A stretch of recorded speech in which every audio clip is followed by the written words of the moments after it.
مواقف وأحداث، مشاعر وأحاسيس، بنحب وبنكره، بنفرح وبنزعل، نتخاصم، نتصالح، نتعلم، نتعالج. وفي برنامجنا هنمر معاكم على محطات كتير بنمر عليها في حياتنا كل يوم.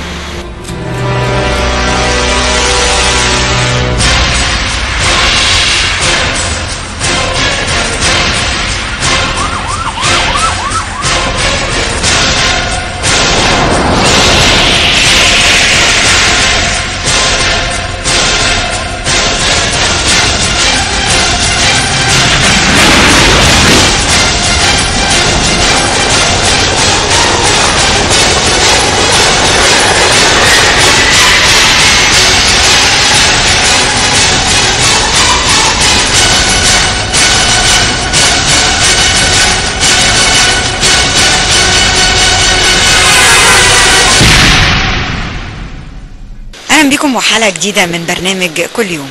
النهارده هنقدم لحضراتكم حلقه خاصه جدا عن فعاليات احتفاليه بتنظمها الاكاديميه العربيه للعلوم والتكنولوجيا ليوم الخريج لسنه 2016. من اهم فعاليات اليوم حضور معالي سفير اللي بيقدم محاضرة تحت عنوان أولويات القيادة والجودة في عصر العولمة. بيحضر الاحتفالية النهاردة عدد من قدماء الخريجين وعدد من هيئة التدريس بالأكاديمية. ايه رأيكم نبتدي حلقتنا النهاردة وحلقة جديدة من كل يوم.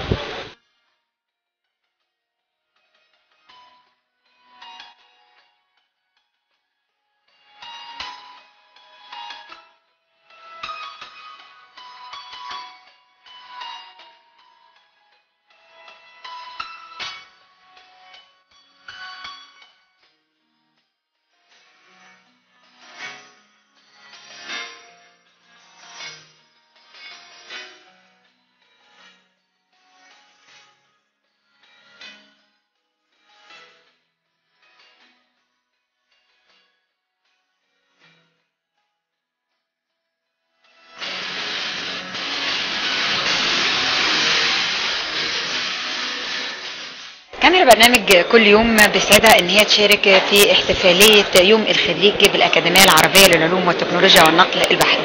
بسعدنا يكون لنا هذا اللقاء مع دكتور اسماعيل عبد الغفار رئيس الأكاديمية. اهلا بك يا دكتور. يا اهلا بيكم وسعيد بتشريفكم لينا ومشاركتكم الدائمة واللي بحس فيها فعلا بنوع من الصدق فعلا نحو يعني فعلا رسالة ايجابية عما يحدث بشكل متميز، فشكرا جزيلا. ربنا يخليك يا دكتور، ده واجب علينا واحنا بنحب دايما يبقى في تغطية دايما لاهم الاحداث اللي بتحصل على ارض اسكندرية وخصوصا في الأكاديمية العربية للعلوم والتكنولوجيا، لان انتوا دايما بتواجهوا كل جديد. النهارده بنحتفل بيوم الخريج، يعني احتفالية جميلة. منين جت الفكرة ومدى اقبال الخريجين على هذا اليوم؟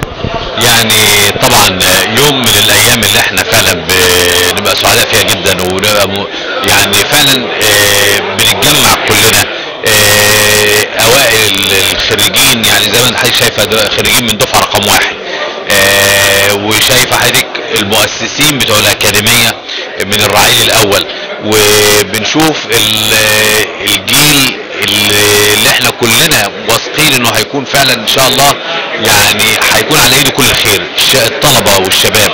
وشايفين كل اسره الاكاديميه قد ايه هيئه تدريس كل الناس يعني موجوده النهارده، شايفين اوائل خريج الدفعه اللي فاتت. فده التواصل دوت شيء في غايه الاهميه طبعا. وانا استغليت الحدث النهارده، احنا السنه دي هي سنه الشباب، وشفنا سياده الرئيس يعني قد ايه اهتمام بالشباب، و2016 عام الشباب، والمؤتمر الوطني الناجح في شرم الشيخ المؤتمر الاول للشباب، واللي وعد سياده الرئيس انه يستتبعوا لقاءات دوريه مع الشباب. فاحنا النهارده برضو دورنا في الاكاديميه كان برضو لازم نهتم بما تهتم به الدوله المصريه وتهتم به الامه العربيه كلها، الا وهو اعداد القيادات للمستقبل. فكان النهارده برضو بنشهد تدشين المعهد العربي لاعداد القيادات، وكان في محاضره يعني دي من اهم فعاليات اليوم النهارده. بالظبط كده، يعني كنا حريصين فعلا ان احنا زي ما حضرتك عارفه الاكاديميه لا سياسه ولا تفرقه على اساس دين ولا اساس عرق، من هذا المنطلق جه سفير المملكة المتحدة في مصر. هو له يعني قراءات وله محاضرات في القيادات واعداد القيادات،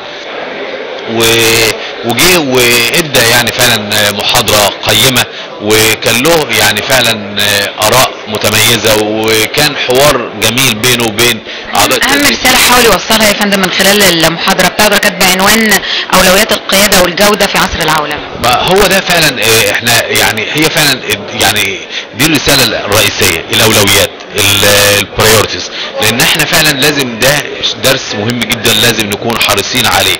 طبعا القياده دايما عندها كل المفروض قدامها كل الصوره بشكل واضح وبشكل كامل، وعنده كم كتير جدا من الامور والمشاكل اللي هو عايز. وبعدين القائد مش مجرد ان هو بيحل مشكله للنهارده، لا ده هو بيحل مشكله او بيعمل تحول وتغيير لمستقبل افضل، وده اللي احنا كلنا بنعمله وكلنا ان شاء الله ماشيين وراه في مصر. فهو النهارده السفير حاول برضو يقول الاولويات، ازاي تحسب الاولويات، وفي ضوء المعطيات اللي قدامك، في ضوء الرؤيه والخطه الاستراتيجيه، ازاي تحط اولوياتك بحيث فعلا تعمل التغيير اللي انت بتعمله، وازاي تكون متفاعل مع المجموعه، مجموعه القيادات اللي تحتيك، وازاي تنقل الباور للمرؤوسين بتوعك، وازاي فدي كلها، وازاي يعني يجب ان يكون على القائد ان يكون فعلا يعني انسانا متواضعا قارئا للامور، يحتوي كل افراد الفريق، يحتوي كل افراد الفريق. فده كانت محاضره انا اعتقد جميله، وكانت من واحد برضو يعني من دوله عظمى. في اوجه تعاون بين الاكاديميه والمملكه المتحده؟ احنا طبعا يعني الاكاديميه هناك تعاون كبير مع المملكه المتحده، وهناك شهادات مزدوجه بتمنح من الاكاديميه وجامعه كارديف ميت، وعندنا اتفاقيات مع اكتر من جامعه في انجلترا، واكتر من معهد واكتر من برنامج، مش مجرد بس شهادات، لا يعني فعلا مشتركين في مشروعات في برامج مع الاتحاد الاوروبي اللي هي ايراسموس. فاحنا في تعاون كبير، حتى بالعكس يعني احنا جايزة الاكاديمية ان شاء الله في يوم 29 نوفمبر في لندن بتشرح التجربة الناجحة بتاعتها في مجال التعاون الدولي، وخصوصا احنا طبعا يعني لازم حضرتك عارفة ان احنا في الاكاديمية بنمنح الشهادة اللي هي بتاعة لندن سكول اوف ايكونومكس، اللي هي يعني تعتبر من الكبريات الجامعات في مجال الاقتصاد، وده مجال احنا محتاجينه جدا. شهادة بتمنحها الاكاديمية بطلب تدرس عندنا تحت اشراف يونيفرسيتي اوف لندن، وبتاخد الشهادة من هنا. فده كله تعاون يعني، وتعاوننا مع كامبريدج تعاون يعني بناء، وهو سعادة سفير خريج كامبريدج، فهو يعلم تماما يعني قد ايه اهمية التعاون مع كامبريدج. ف متميز، واعتقد الفعاليات بتاعته برضو بتودي قد ايه احنا حريصين على الاجيال الرعيل الاول، قد ايه حريصين احنا نتواصل مع الخريجين الاوائل ونشوف رؤيتهم والتجارب بتاعتهم عشان خاطر يعني نقدر نستفيد منها، وده ينعكس على التعليم. وفرصة هني اسرة الاكاديمية برضو بهيئة الاعتماد الدولي الايبت، اللي هي الاكريديشن بورد للهندسه والتكنولوجيا، ودي اعلى هيئه اعداد في امريكا. اما بتيجي تعتمد برامج الهندسه في الاكاديميه في القاهره وفي اسكندريه بشهاده تميز وبدون ملحوظات، ويعني ده شيء يعني بيدعو للفخر ويحسب للاكاديميه، واعتماد كليه النقل البحري، واحنا في انتظار بقى الاعتمادات الرسميه ان شاء الله. ودايما التوفيق لاسره الاكاديميه، ودايما يعني بنشرف بيكم في الرحاب الاكاديميه، وبشكركم على هذا الحرص على التواجد، وشكرا جزيلا.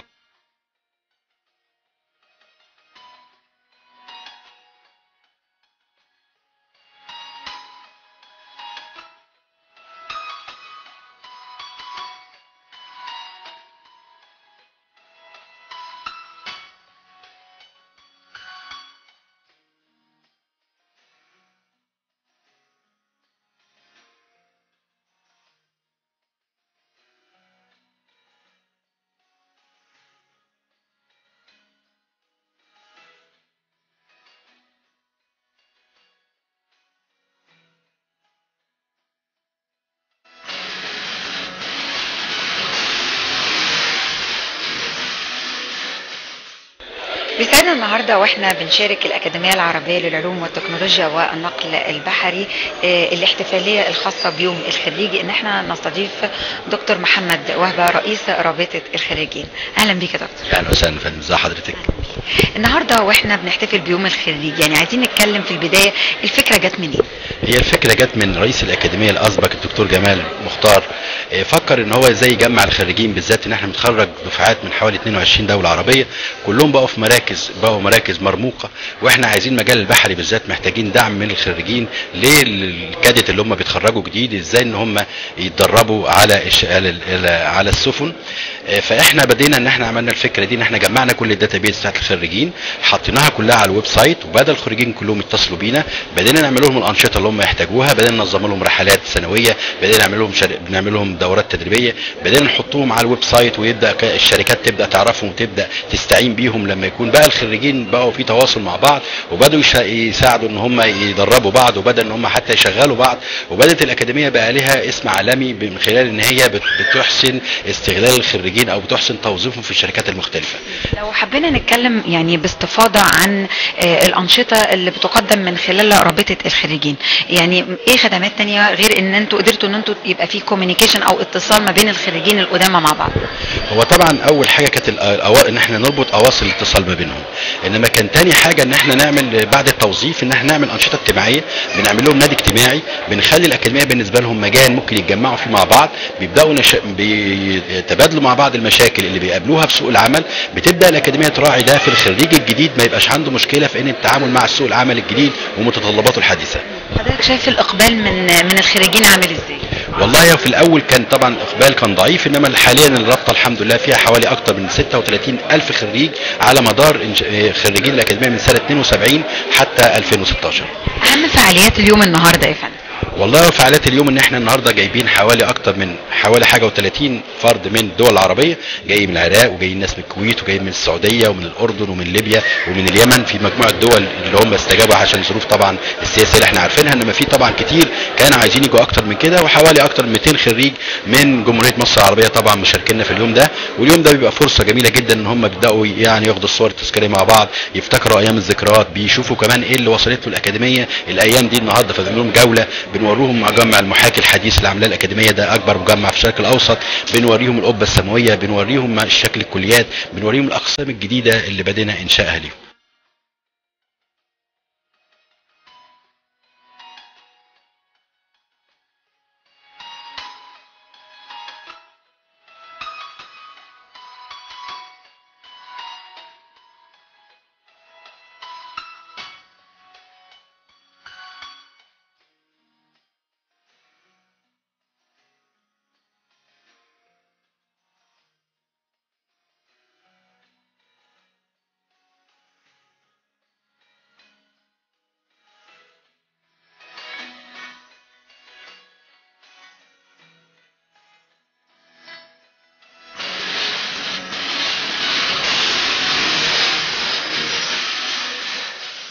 النهارده واحنا بنشارك في احتفاليه يوم الخريج، حابين ان احنا نقدم كمان نموذج للخريجين الجداد مش بس القدامى. معانا دنيا خريجه السنه دي عام 2016. اهلا بيك يا دنيا. اهلا بيكي. اهلا. يعني النهارده في احتفاليه جميله بيوم الخريج، احساسك ايه؟ احساسي طبعا ان انا تعبت جدا خلال ال5 سنين اللي انا درستهم في الكليه، ودلوقتي يوم بيحتفل بينا بيرجعنا ان احنا دي النعمه اللي احنا عملناها، يعني اللي احنا تعبنا، والنهارده ده الايفكت بتاعها وبيكرمونا ان شاء الله. واحساس حلو ان احنا ان شاء الله يبقى كل سنه فيه كده، وكل سنه نيجي ونشوف صحابنا اللي احنا جينا معاهم قبل كده. ايه رايك في اهم فعاليات اليوم النهارده؟ طبعا المحاضرة السفير اللي هو جاي من انجلترا دي محاضرة مهمة جدا عن ليدرشيب، وازاي انت تكوني ليدر، وازاي يبقى انت فولور، والبرسبكتيف بتاعك لقدام ان انت ازاي هتبقي ان شاء الله قدام ليدر. واحنا علشان اوائل برضو بيكرمونا ان احنا نكون ان احنا انكم تبقوا قاعدة للمستقبل ان شاء الله باذن الله. شايفه القدامى الخريجين وازاي بعد عشرات السنين بيقابلوا بعض، يعني قادره تتخيلي المنظر بالنسبه لكم بعد 10 سنين هيبقى ازاي؟ هو المنظر ده خلاني اللي هو يعني اخاف شويه، اللي هو احنا مش عارفه، حسيت انه الوقت بيجري بسرعه، وان احنا كلها كام سنه وهنبقى زيهم وان شاء الله. بس نكون فعلا اهم حاجه احنا نكون ساعتها بس عملنا حاجه فعلا، ان احنا نبقى فرحانين بنفسنا، يبقى حد كل واحد في بوزيشن مختلف حاسس بان هو راح في مكان احسن واحسن. انت لسه متخرجه السنه دي جديده، هل يعني خططتي للمستقبل؟ بداتي؟ دلوقتي معيده TA في الكليه، وبشتغل في مكتب هندسي معماري، وبدرس ماسترز، وبحضر الثيسيس بتاعتي، وبكتب بيبرز، وان شاء الله تتنشر قريب.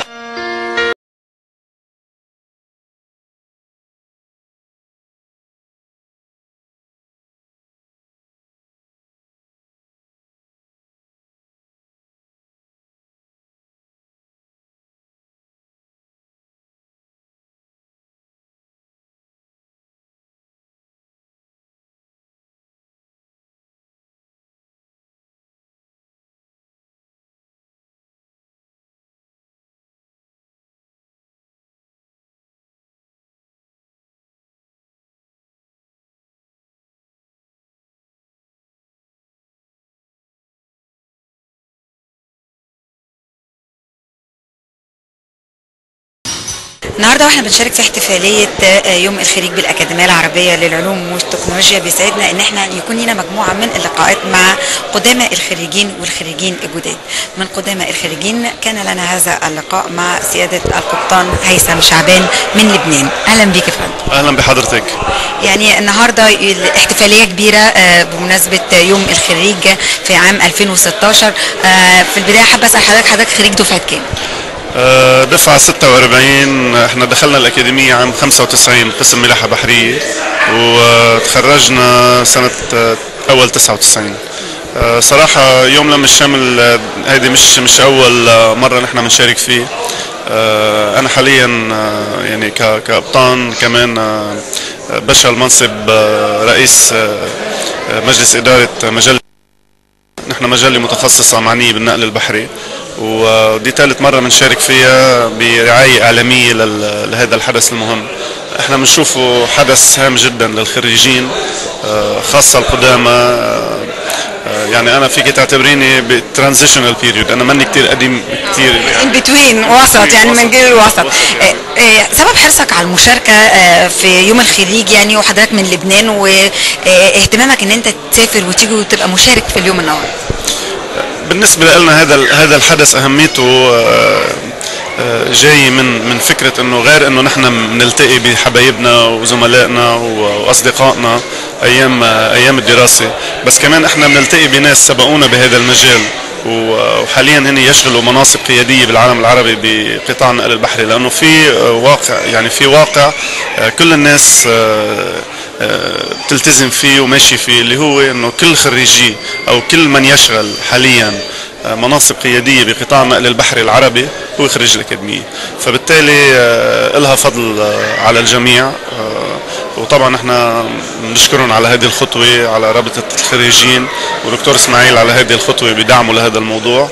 إضافة طبعا انه هذا يعني لا يكفي بس انه نحن ندعم كمجلة متخصصة من ربان السفينة، بندعم هذا الموضوع، ولكن ندعي حتى زملائنا واصحابنا والناس اللي بنشتغل معهم انه يشاركوا بهذا الحدث، كونه يعني بيعمل لقاء دوري بشكل سنوي حتى الكل علاقات اجتماعية. طبعا اكيد وشوف واحد زملائه عنده عيال واللي تجوز واللي ترك فهي يعني حدث اذا بدك اجتماعي ثقافي بمكان ما علمي، معرفتنا ببعض بتتطور لانه الانسان بيتطور. احنا يعني كنا شباب وتلاميذ، حاليا اكيد تفكيرنا اختلف شوي.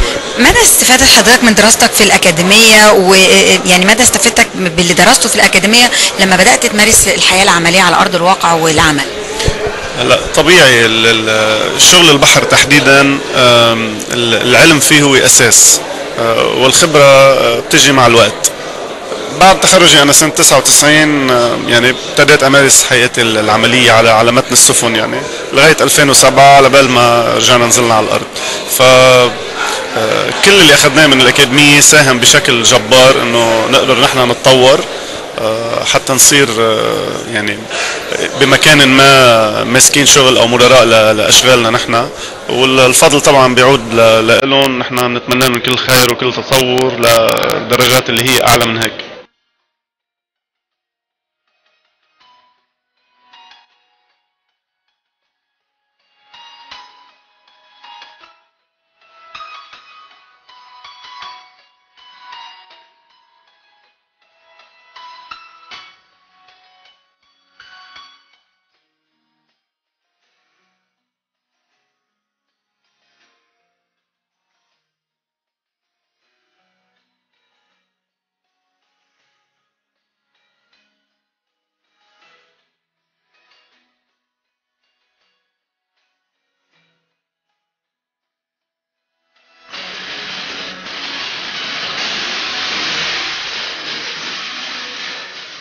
واحنا بنحتفل النهارده بيوم الخريج لعام 2016، بيسعدنا ان احنا يكون لنا هذا اللقاء مع الدكتوره حنان جوده، عميد المعهد العربي لاعداد القيادات بالاكاديميه العربيه للعلوم والتكنولوجيا والنقل البحري.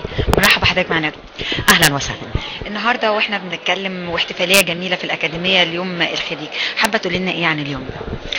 هو طبعا يوم الخريجين في الأكاديمية من الأيام المميزة جدا، لأن الأكاديمية عمرها 42 سنة، فالحمد لله أن أغلبية الخريجين خصوصا في مجال النقل البحري يعني بيتناوبوا على المناصب من رئيس مينا لسي اوز لمديرين. فطبعا دي بقت عندنا زي عرف كده، يعني ان في كل سنتين بيحضروا يوم مخصوص ليهم كاعتراف بيهم وكارتباط بالاكاديميه. اهم فعاليات اليوم النهارده ايه؟ هو الحقيقه اهم فعاليات اليوم هقول على الجزء اللي انا مسؤوله عنه، وهو سيمينار او جلسه مناقشه حول القياده مع معالي سفير مصر في انجلترا امباسادور جون كاسون. السيمينار ده أعده المعهد العربي لإعداد القيادات اللي أتشرف بأن أنا عملته. احنا في المعهد الحقيقة بنقدم برامج متعددة، يعني بنقدم البرامج أولا احنا برامجنا مختارة من دراسة للسوق ودراسة للمشاكل المتواجدة سواء في القطاع العام أو القطاع الخاص، وفي نفس الوقت بنهدف إلى تطوير الكفاءات الإدارية ثم الكفاءات القيادية للقادة الحاليين، أو إحنا ما بنسميهم يعني بلغة المصطلحات اللي في القيادية القادة الطموحين، يعني البوتنشال ليدرز، أو إن إحنا يعني بنوعد بصفة عامة الشباب وبنمكنه اللي هو ما يسمى حاليا بتمكين الشباب وتمكين المرأة من خلال مجموعة من البرامج. برامج المعهد العربي عبارة عن MBA في الأورجانيزيشنال ليدرشيب اللي هي قيادة المؤسسات، وبروفيشنال دبلومة دراسات عليا في القيادة، وعندنا ما يكثر عن 20 كورس معتمد في القيادة، ومن ضمن الأنشطة اللي بيقدمها المعهد طبعا سيمينار وورش عمل. فالحقيقة احنا عملنا السيمينار النهاردة مع معالي السفير. اولا هو من اشهر الناس في مصر. سبب اختياره الشخصية تحديدا معالي سفير المملكة المتحدة بالقاهرة؟ اقول لك هو في كذا سبب الحقيقة، او سببين محددين. اولا ان انا كان ليا مناقشة مع السفير عن القيادة في عصر العولمة، وهو كان بينظم ده من قبل ما يجي اصلا مصر، من قبل ما يجي سفير كان بيعمل ما يسمى بماستر كلاس عن القيادة، فهو اكاديميا له خبرة فيها، ثم منصبه كسفير، وان هو له شعبية الحقيقة برضو في المنطقة هنا في القاهرة وكمان في اسكندرية، ومنتشر في السوشيال نتوركينج سواء على تويتر ولا فيسبوك ولا لينكد ان. فحسيت ان هو شخصية ممكن اللقاء معاه يضيف فعلا للمستمع خصوصا الشباب. سيادة السفير النهاردة ألقى محاضرة عن أولويات القيادة والجودة في عصر العولمة، شايفة إيه الرسالة اللي كان بيحاول يوصلها من خلال المحاضرة دي؟ والله هو رسالته مبدئيا كرسالة من سفير، هو ان العولمة والتدويل بالذات اللي احنا بنسميه internationalization دلوقتي فارضين نفسهم في عالم التجارة او الصناعة او الدبلوماسية. ده معناه ان كل جهة او مؤسسة بتغير ثقافة المؤسسة بتاعتها، بتغير الكالتشر بحيث ان هي بتتقبل الفكر الاخر، بتدعو الى التجديد، بتوجه الشباب وتجعلهم ياخدوا مسار اللي هم عايزينه. يعني احنا بنحول الحقيقة برضو ايه من وقت للتاني ما بين ان الواحد يعطي اوامر ويوجه ويقود مجموعة الى leading the team، بمعنى ان انا اسمع للمجموعة دي ويعني احدث تغيير وتعديل في طريقة ما اصنعه. يعني مش هقول تغيير في قرار يعني، بس نوعا ما هو الاندماج ما بين اجيال. فدي رسالة من الرسائل. الحاجة التانية اللي هو يعني مهتم بيها ان الليدر الحقيقي او بيعتبر ان القائد الحقيقي هو القائد اللي بيؤثر على الجماعة. فيعني ده مبدئيا.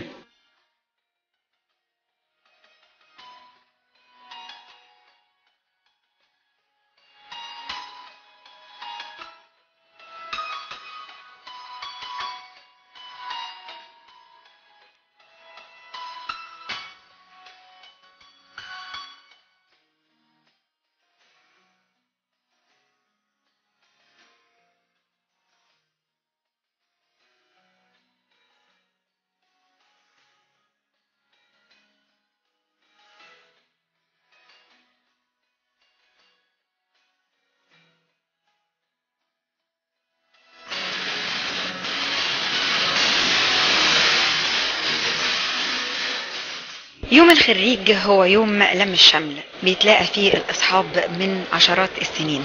بكده انتهت حلقتنا النهاردة من برنامجنا كل يوم.